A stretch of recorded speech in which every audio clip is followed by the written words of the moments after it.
এই একটা পাপ যদি কেউ না করে ইনশাল্লাহ সে জান্নাতে যাবে। যতই পাপ করুক না কেন। বাসায় মা বোন যারা আছে অনেকেই দেখা যায় চুল আশ্রয় চিরুনি পরে গেলে বলেই আজকে মেহমান আসবে। কি আসবে আজকে? মেহমান আসবে আজকে বললে শিরক। বাসা থেকে বের হচ্ছেন, আপনার পাঞ্জাবিটা একটু আটকে গেছে, আপনার স্ত্রী বলছে একটু বসে যান, অমঙ্গল হতে পারে, বসেন। বাস মুশরিক, শিরক হয়ে গেল। মুসলিম সমাজে রঞ্জ রঞ্জ শিরক। এখন রাস্তাঘাটে উঠতে বসতে পেপার পত্রিকা খুললেই শিরক। পেপার খুলবেন রাশিফল, সিংহ রাশি কন্যা রাশি, দিনটা কেমন যাবে বিশ্বাস করলে মুশরিক হয়ে যাবে। রাস্তার পাশে টিয়া পাখি দিয়ে ভাগ্য পরীক্ষা করছে, হাতটা দেখে দেন তো ভাই কি আছে, বললেই শিরক হয়ে যাবে। আংটি বিক্রি করছে, আংটি বললেই রোগ ভালো হবে, হাতে দিল রোগ ভালো হবে এই উদ্দেশ্যে, মুশরিক।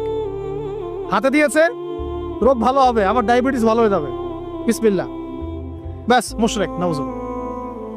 এই আকীদা নিয়ে পড়লেই মুশরিক।